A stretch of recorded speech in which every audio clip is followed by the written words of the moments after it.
I've actually watched John Pallotta transform students from beginners to pretty much professional actors. Nothing is promised. He just goes in there and get 100%, and I can see the transition. A lot of these cast members went on, and they're still cast members, but went on to pretty good projects out there. It has had a absolute phenomenal effect on my personal career in terms of I unquestionably know when I step in front of a camera, based on what I learned in John's class, I know what I'm doing. John is absolutely fantastic. Knowing that, even more importantly, that you can take direction and know that if you're going one way and somebody says flip it completely around and you can connect to that, it's gold. And that's what John does. That's the whisperer part that John does so well. He's been, I can't tell you how much I admire him and respect him.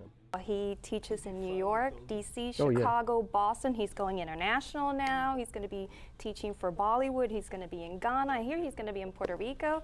I kind of want to go. I speak Spanish. I'm from Puerto Rico. I'm just saying. And without further ado, we have the man of the hour, New York City master teacher, John Pallotta, the actor whisperer. Thank you. How are you? Lovely, thank you. Well, it's a pleasure to be here. Thank you, Jerry. Thank you, everybody. Thanks for coming.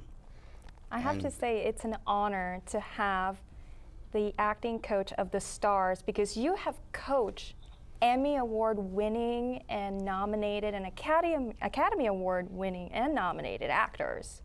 Well, you know, the thing is, if you live in New York, as I do, chances are you're going to, and you teach, you're going to cross paths with Emmy Award winners, Golden Globe. My own sister's an Academy Award nominee for a movie called My Architect.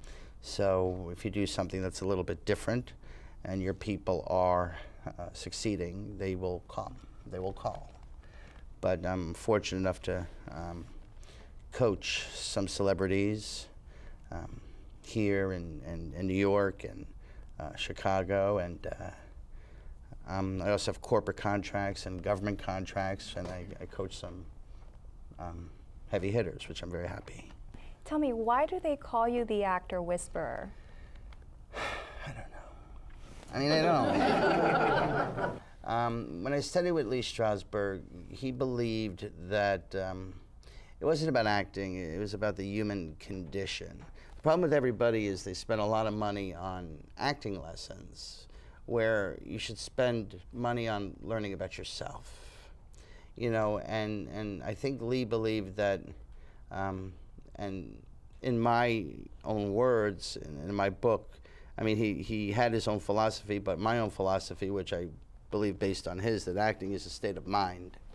It is about innocence, imagination, and vulnerability. It's about practicing the potential qualities you were born with as a child. The problem is everybody thinks about acting. I don't think about acting, I think about the human condition. And that's the difference. When you think about objective, I think about purpose. I just apply human condition to my everything I do. When I'm reading a script, it's how would I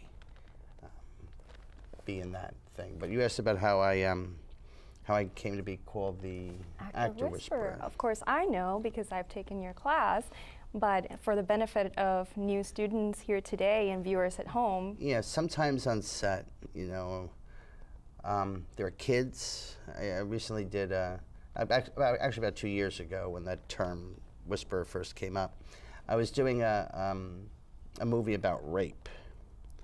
And I'm in the girl's face, inside of her mentally, and telling her where the parts of the body are, and the birds and the bees and what is happening. You know, and 20 feet away from that is a little kid. So I can't be talking out loud, and what I tell you in your scene is different than what I tell, you know, someone else. Like, who here is a brand new actor? Anybody? You may not understand why I'm telling her, you know, something personal, you know, about a female part. you may find it disgusting. But meanwhile, she is an advanced actor, may, you know, understand why I'm doing it. So I don't want you to hear it because you may like, why is he talking about, that's not acting, you know, because you're not there yet. But if I say to you, there's a part of body inside of you, go there.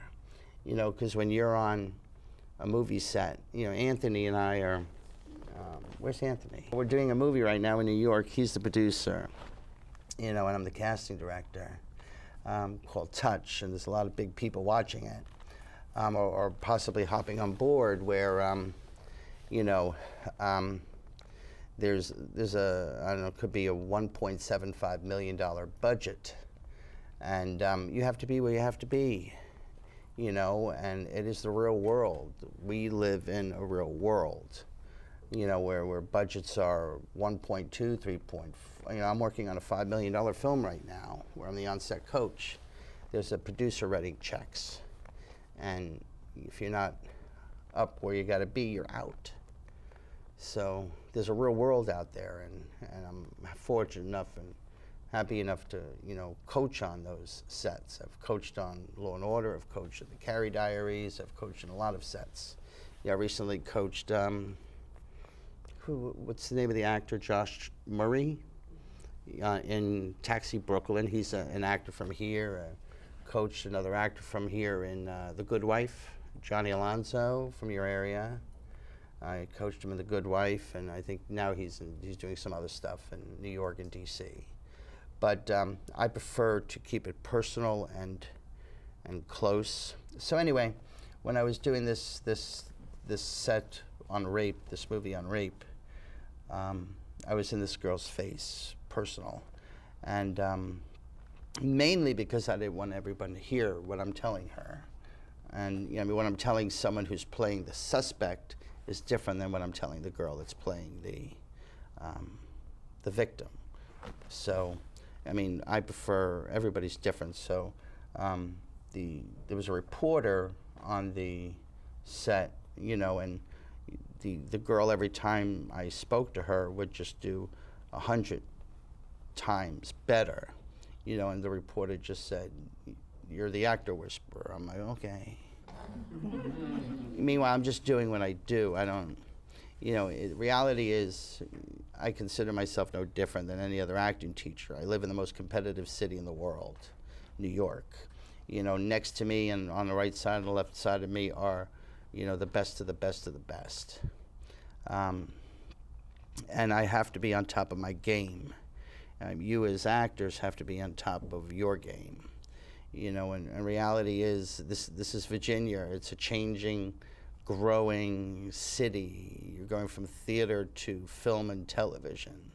You know, and over the course of the next couple of years, there'll be a lot of New York City acting teachers coming their way here. I'm the first one to step foot and plant myself in this city. Get on the train, have a drink, and fall asleep. And wake up in D.C. I'm serious, I'm not gonna lie to you. Anyway, you know, and then you have Tom Todoroff, another brilliant master teacher. You got Jen Lederer, brilliant master teacher. They're all gonna find their way here because these are the best of the best. You know, in New York, you have 1 million actors. In D.C., Virginia, the whole this is part of the DMV area. You have more actors than you have in New York. You know, so they will be coming down, and this will be part of your education. You are all actors, you're all businessmen. I am an actor, I'm an acting teacher, I'm a business, I have to be on top of my game. I always have to offer the best. I have new classes now, which are on-set location classes in New York, so my students step into class, they're not stepping into class, they're stepping into on-set. Tell me, what are you going to be doing? Tonight, I think I want to go back and deal with a piece that is very close to my heart. The name of the piece is called Fitting In. Okay, this is something you've done before for me? Yes. Well, what is happening here?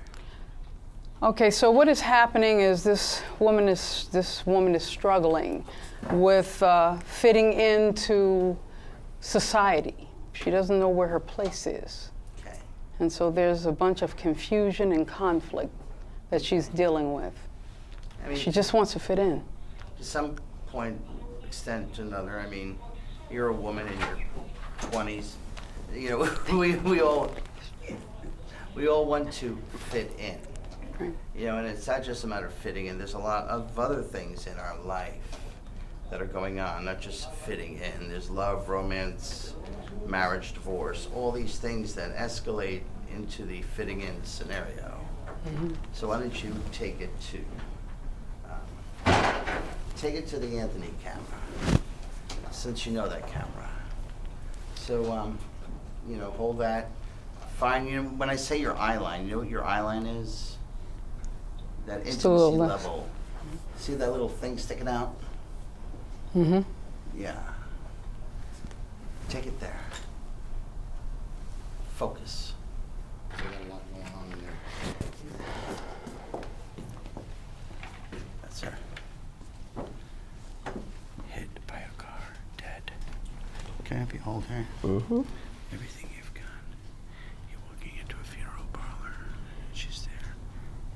Everything you've got. Now, go. I have tried She's not so back. hard to fit in. I've tried Don't- everything. Don't let them close that coffin. Don't let them close that coffin. I've tried See, to your change. daughter. I changed my talk. I changed the color of my hair. I changed the color of my skin. I would just to fit in. I'm so tired. I'm so tired. I'm tired. Go. Don't Of let them go sitting after her. on Go the after her. outside. I'm so tired. Love. I'm sitting on the outside. Stop. It's happening here. But can I tell you something? If the casting directors were going to cast you for your lips alone and your mouth, fine. But they're looking at the entire instrument as an actor. The problem with most actors is they just act from here. They're not going to cast just your face. The whole body has to go towards that. Your whole body has got to be acting. That's the problem why actors don't get cast. Because they think they like my headshot. No. They want to see that whole body go towards what I told you. The whole body must be acting. If you now do the whole thing over again, but everything, you're standing like this. Would you stand like this to what I told you? I only say this because there are, you know how many phone calls I got today? People wanted to go up. You're going up in front of $3 million. 3 million people. Nail it, please. The whole body must be acting, not just the mouth standing in a posed position. I have tried so hard to fit in. I tried everything. I changed my walk. I corrected my talk. I changed the color of my hair. I changed the color of my eyes. I changed the color of my skin. I wanted just to fit in. I'm so tired. I'm tired of being on the outside. I'm pegged. I'm labeled. And I'm sent out into the world to do what? All right, now, have the camera this one. Without these two guys here, that same emotion, intensity, and drop the theater. I'll hold on to this. Good. On set, you wouldn't be holding this shit. Neither would I.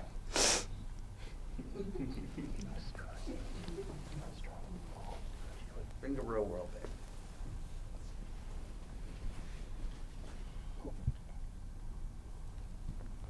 What I told you.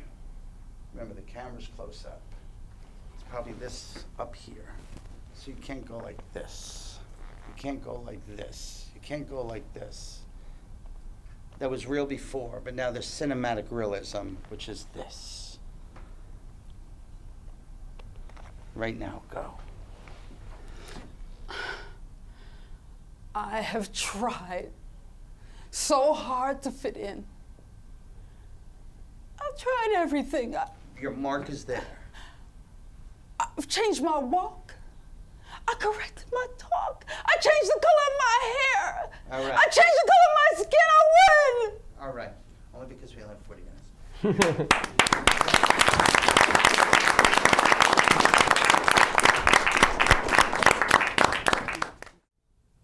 Rehabilitated. I don't even know what that means, but I know what you think it means. It's just a made-up word, a politician's word, so you can wear your suits and your ties and have a job. Come on, what is it you really want to know? Am I sorry for what I did? He's the biggest, ugliest guy behind you.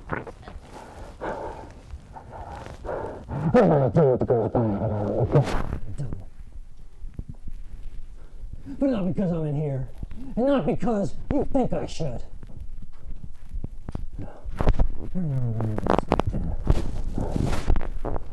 Take him away. What? Come on. Paul. I don't know the way it was back then. Take him away. Get him out of here. I want to talk to that kid. Tell him what it really was. But I can't! Get him out of Because here. that guy's long gone, and all that's left is this old man. I'll have to live with it. All Me. right.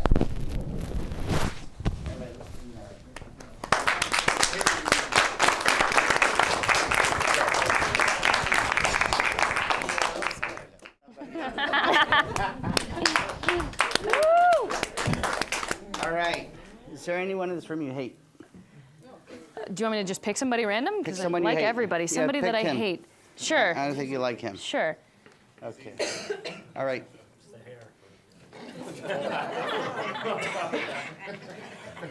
Here, turn around. Face Neil. Uh-oh. Now roll over. Neil, come on. Both? Kneel down. Oh, Don't both ways? genuflect. In your real life, what do you hate? We have people we do hate. Come on. No, yeah, go ahead. Don't worry, it wasn't yours. I had just gotten the abortion the day before, and ironically, the next day in biology, we are talking about the reproductive system. Miss Rainey is going on about the eggs, the fallopian tubes, the uterus, and I am feeling sick to my stomach already, trying to zone out on Don't move the anything gun, that pick I one can. spot. When I start reading a note Put the gun to one spot. over Little Miss Puritanical Princess's 2 hands on the shoulder. trigger. She is telling her friends In how the sweetest voice you could muster. happy Let him know she how much you is, love him through this monologue. that she is a virgin, and how disgusted she is by all of the whores at our school. Kill him. Well, No, don't. No, there's still more monologue, right? Mm-hmm. Okay, do the monologue. Don't kill him yet. I need him to register. well, I reach into my pocket for my cute little red Bic lighter, and I lit You have a seducer boyfriend? cute little red hair. Seduce him, on except you're using a gun fire. when you're seducing him. Every day in therapy, they ask me if I'm sorry yet. And I just can't be. This is called reverse seduction. No matter how hard I try, bitches like that make me sick. They have made me sick, psychotic, She's gonna get a date tonight. unrepentant, and unremorseful. I have been branded a sociopath, and I have no choice but to believe it. Kill him. Wow. That was really good. You little tramp.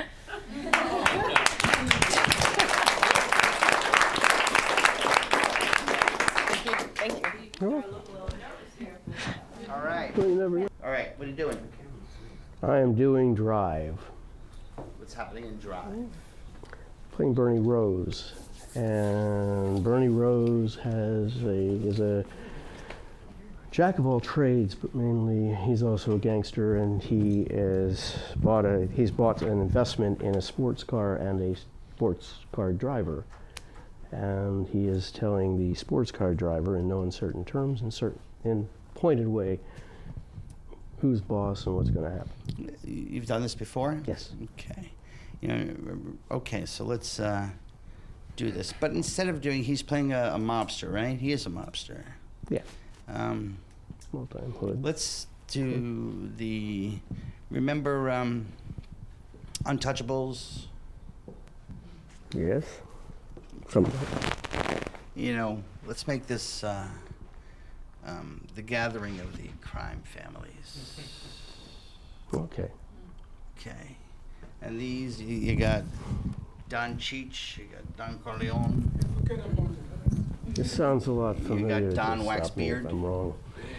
You know, now the thing is, all these people, at one point maybe they tried to have you killed, but the thing is, you don't like them. You'd like to have them killed, but you can't, because you got to get permission from the family. If you have them killed without the family's permission, then you could be killed. But the thing is, you know, it's business. That's why you keep them alive. I need that. I need to see honor above everything. It's above God. It's above church. Maybe you're fucking with his wife. He doesn't know about it. Maybe he does. These are the things you bring to the table. You create your own set of circumstances. Just make it real. Put the focus on how beautiful this guy is. You know, you ever hold a gun before? Not a real one, but You ever hold a fake gun before? yeah. Switch the focus on the gun. Mm-hmm. How beautiful it is. The way it glides.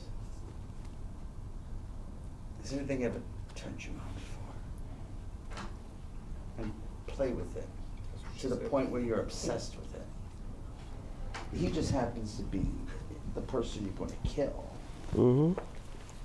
But you're more interested in the gun. When you switch the focus, you get a different effect. What happens is you're more interested in the gun. Just like what we're doing, where'd she go? Well, there you are. You know what?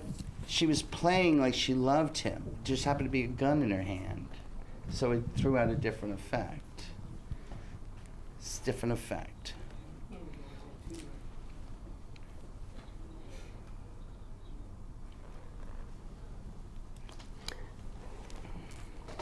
Shannon ever tell you how we met? Some people are so turned on by guns and fight. He's just someone you're gonna kill in a little bit. Maybe aim it. Mm-hmm. Deliver them all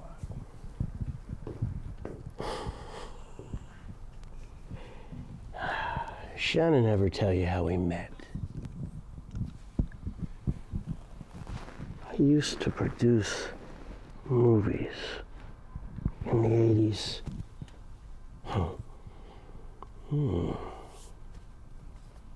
Action kind of films. Sexy stuff.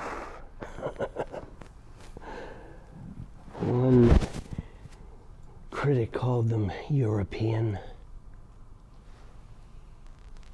I thought they were shit. Anyway,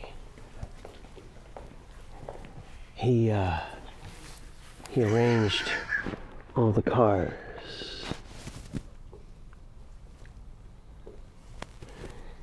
And he did all the stunt work for me. I liked him. I liked having him around. Although he overcharged the shit out of me.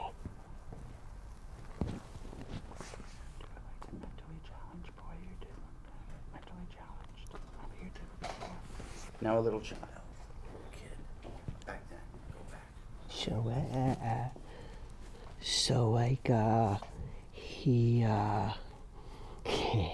his next business venture was with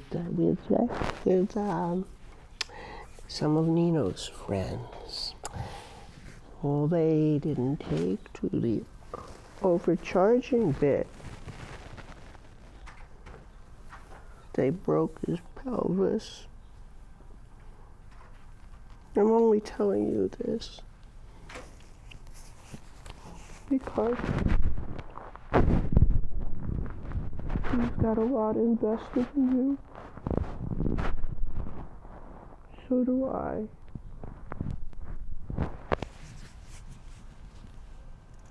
If you need anything,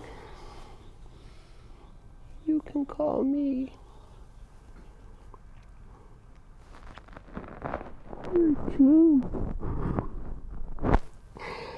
Oh, I'm really excited. And let's get the fuck out of this place.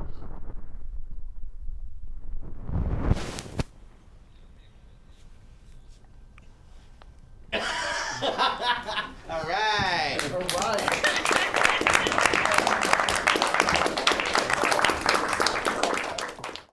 Good job. All right, guys. Well, thank you very much to everyone, all the students, the audience, and the viewers at home. Thank you for sharing this time with us and this wonderful, wonderful workshop. Hopefully, we'll have it a lot more in the future with our wonderful New York City master teacher, John Pallotta, the actor's whisperer.